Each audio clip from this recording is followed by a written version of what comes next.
This is the news in brief from the United Nations. For the first time since the Omicron-fueled fourth COVID wave began, Africa has seen a significant drop in new cases and a promising dip in reported deaths. That's the message on Thursday from the UN Health Agency, which said that cases fell by 20% in the week to the 16th of January, while deaths dropped by 8%. World Health Organization Regional Director for Africa, Dr. Matshidiso Moeti, said that there have now been more than 10.4 million cases of COVID-19 on the African continent and over 234,000 lives lost as a result of the pandemic. I take this opportunity to stress that while the impact of this latest peak has been moderate, the continent has yet to turn the tide on this pandemic, so there is no room for complacency. So long as the virus continues to circulate, further pandemic waves are inevitable. Africa must not only broaden vaccinations, but also gain increased and equitable access to critical COVID-19 therapeutics to save lives and effectively combat this pandemic. Dr. Moeti said that while 4 African sub-regions reported a fall in new infections, cases have spiked in North Africa by 55%. In particular, Tunisia and Morocco have seen an exponential increase, overtaking South Africa as the countries with the most cases on the continent. One of the largest coral reefs in the world has been discovered by a UN-supported scientific mission off the coast of Tahiti.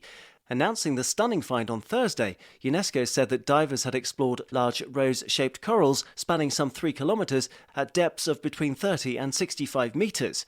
Early indications suggest that its depth has protected the reef from bleaching caused by global warming.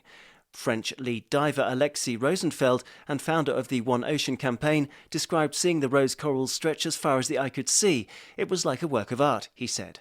The reef find is highly unusual because of its deep location, as the vast majority of the world's known coral reefs only descend to around 25 metres.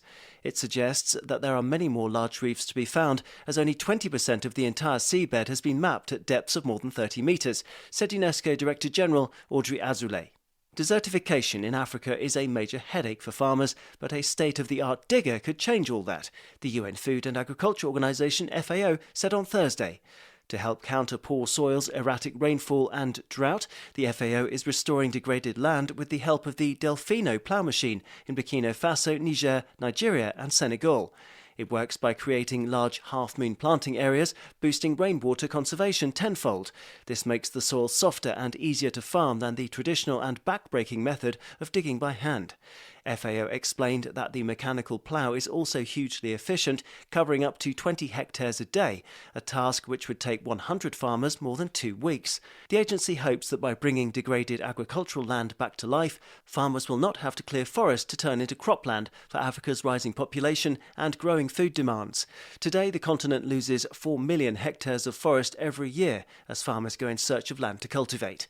Daniel Johnson, UN News. This is the news in brief from the United Nations.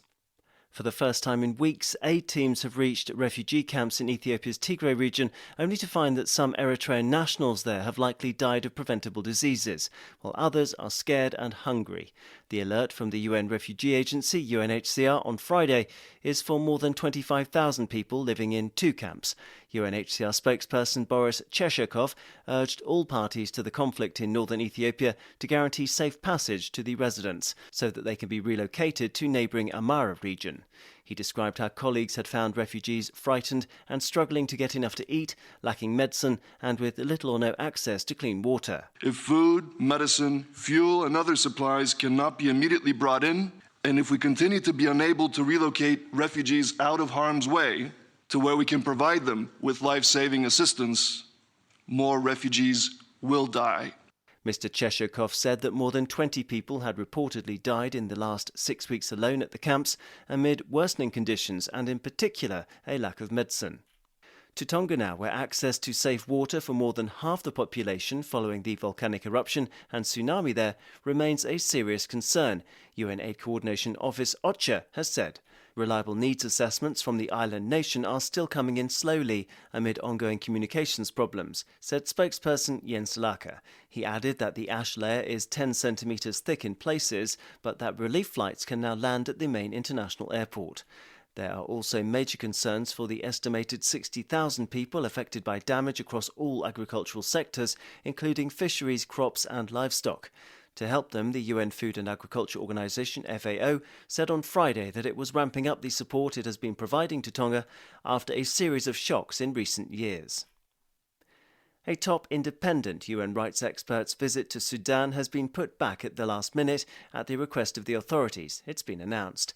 Adama Dieng, the UN expert on human rights in the Sudan, was due to make an official visit from the 22nd to 27th of January. The situation in Sudan remains tense amid mass demonstrations following a military takeover last October, with peaceful protesters killed or injured on a near-daily basis by security forces, according to the UN Rights Office, OHCHR.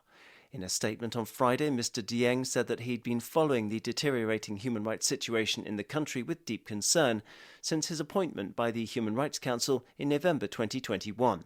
And he said that until he received a new date when he could visit the country, he would continue to engage with civil society and others to closely monitor and assess the situation in the country. Daniel Johnson, UN News.